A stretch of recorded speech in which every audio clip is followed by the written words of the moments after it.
All right, so the Buffalo Bills just lost to the Jacksonville Jaguars. Oh my God. The Buffalo Bills just lost to the Jacksonville Jaguars. And before I begin this video, big props to Duville Nation.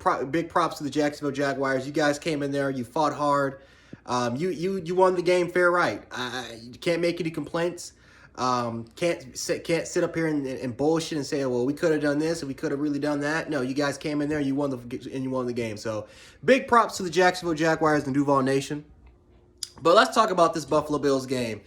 I have to retract my statement for what I said after we beat Kansas City because I should have stuck with it. I said during the preseason this team was not a Super Bowl contender. I felt like this is a team that could make the playoffs. This is a team that can win a lot of football games.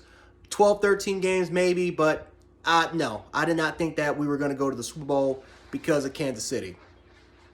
We beat Kansas City in the regular season, and I called this team a championship contending football team. I now call this the favorites to go to the Super Bowl, and I'm done with that. You have to kind of retract that statement.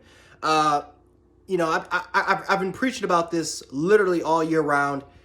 If we would have lost to the Jets, Jaguars, or Dolphins in that 3-game stretch that we have against possibly 3 of the worst teams in football, we're not deserving of going to a Super Bowl. We are not a Super Bowl contender if we cannot beat the teams like the Jacksonville Jaguars, Miami Dolphins, and the New York Jets.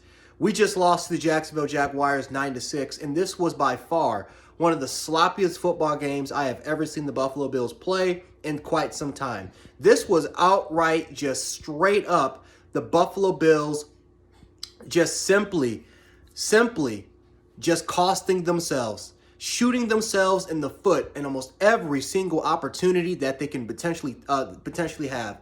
This was outright one of the most embarrassing performances I have ever seen the Buffalo Bills play under the Sean McDermott regime. And again, I haven't seen anything quite like this since the Bills played against the Chargers when we started Nathan Peterman and he threw for 5 interceptions. This was one of the worst performances I have ever seen the Bills play in probably in around, like, I would say 3 or 4. No, I would say the Buffalo Baltimore game was way worse back when Nathan Peterman was starting. But you guys get the drift. Where do I start? The offensive line was shit. The offensive line was absolute garbage.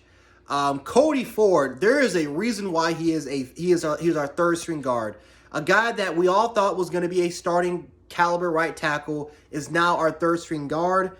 There's a reason why he's not playing, and Cody Ford needs to be cut now. He doesn't need to be on the bus. He needs to be cut in the locker room immediately. Cody Ford sucked. Could not, whipped on every single block, got his ass blown off the line of scrimmage on run plays, passing plays, whiffing all the damn time, getting just can't set his feet, can't shuffle, can't do a damn thing. Cody Ford needs to get cut. But Deion Dawkins, he wasn't the only one because Deion Dawkins was trash today. Deion Dawkins was horrible. Mitch Morse was horrible. Bogart was horrible today in place of Feliciano. We made Feliciano look like a damn all-pro offensive lineman the way that, the way that Bogart and Cody Ford was playing today. Just absolutely incredible. Darrell Williams, shit performance. This entire offensive line had one of the worst performances I've ever seen. And we've talked about this, guys. We've talked about this for years. I said, and I made a video talking about the things that the Buffalo Bills could not get fixed by the end of this year, and that was the offensive line. It is an average to mediocre offensive line at best, where our quarterback is literally running for his life the majority of the time. And guess what he did today? Josh Allen ran the majority of his time. He ran. He barely had any time in the damn pocket. And then it doesn't really help that Brian Daboll did not make any sort of adjustments at all to try to put Josh Allen in the best position as possible. Brian Daboll was horrible today. He had a horrible fucking game. And again, you guys know me. I am not the biggest fan of Brian Daboll. For those who have stuck with this YouTube channel for a while, you guys know I am Brian Daboll's biggest goddamn critic. And today, yeah, he fed into that because he sucked. His play calling was horrible. He couldn't make any sort of adjustments to what Jacksonville was doing at all. Whether if it was their stunt or whether if they were just loading the box, We had no answer. We had no answer at all. And I understand why we don't run the football now. I seriously get it. Even though Devin Singletary, that average is going to go down to under 5 yards a carry for the first time since since last year. But how in the hell can we run the football when we don't have an offensive line? Josh Allen was once again our leading rusher, and I think for like the third week in a row now, Josh Allen is our leading rusher as a quarterback. That just tells you how piss poor this offensive performance was once again today. But Josh Allen is not. But again, receivers couldn't really get open. We dropped a lot of crucial passes. Cole Beasley dropped a crucial catch. Gabriel Davis on our last drive dropped a crucial 3rd and 7 pass that Josh Allen had to create. This was just a horrible, piss poor performance by this offense. No one gets free from this shit. No one does. And that includes our quarterback and Josh Allen. Because Josh Allen, once again, when he gets rattled, when the defense does a great job of scheming and they figure out ways to get to the quarterback, Josh Allen rattles under the pressure. Today, the pressure was way too big for Josh Allen. Josh Allen did not play well today as well. Now again, it's not all on Josh Allen, but when you throw a careless interception when we're in field goal, when we're right in field goal range, you throw a careless interception which sets Jacksonville up for a potential field goal opportunity. That definitely sucks and it hurts your football team. You fumbled the damn ball to give Jacksonville back when we were again in field goal range.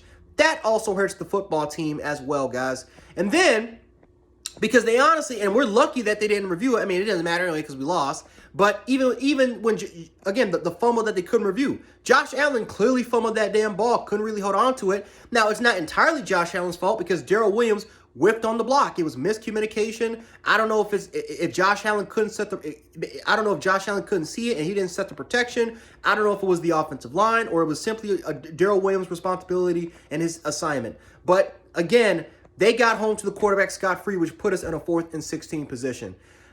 Defensively, you won't hear any complaints about this defense. This defense played their ass off. This defense played their ass off. Jacksonville made some plays in the passing attack, yes, understandably. But when you hold a team to under 9 points, and when those other 3 points wasn't really your fault because the offense put you in a bad position, backed up in your own 25-yard line, I'm not blaming the defense. Not blaming the defense at all today. We were strictly outplayed, outcoached by the Jacksonville Jaguars, and it was nothing that we can do about it. Sean McDermott needs to get these guys back, and they need to kick their ass. Because right now, guys, we are not a Super Bowl contender. You can throw that shit out the window. You can throw that out the window right now if you seriously consider us, if anybody right now considers this football team a Super Bowl contender. That is thrown out the damn window. If we can't beat the Jacksonville Jaguars, we don't belong in that conversation right now. We have to prove it on the football field week in, week out. But now, instead of me potentially celebrating this win and now being a 6-2 football team and right now having the discussion of can we fight and can we try to get that number 1 seed, now we got to talk about if we can even beat the damn Jets. Because if we can't beat the Jaguars, how in the hell are we supposed to beat the Jets on the road?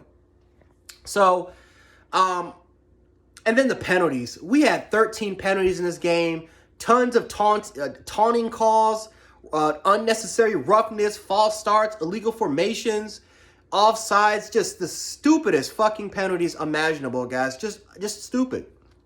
But, yeah, guys, by far one of the worst performances I have ever seen the Buffalo Bills play, at least in the Sean McDermott regime, probably since the Bills got their ass kicked by Baltimore when they put up 50 on us. But this was just embarrassing, just straight up embarrassing. I can take losing to Pittsburgh. I can take losing to the Titans. I can't take losing to the Jaguars. This was just flat out embarrassing. There is no excuse. There is absolutely no excuse. And for all the Bills defenders that are going to be optimistic about this football team, stop it. This is not the week to do this shit. Just not the week to do this shit. We all can agree as Bills fans, this was an embarrassing ass loss. So we'll see what the Buffalo Bills do against the New York Jets next week. We'll see if they can get their shit in gear. But so far, it is not looking good. This is horrible. Absolutely embarrassing. But congratulations to the Jacksonville Jaguars. You guys absolutely deserve this win. And yeah, I think I'm done with this. So anyway, guys, Gen Sports, aka Gen 6.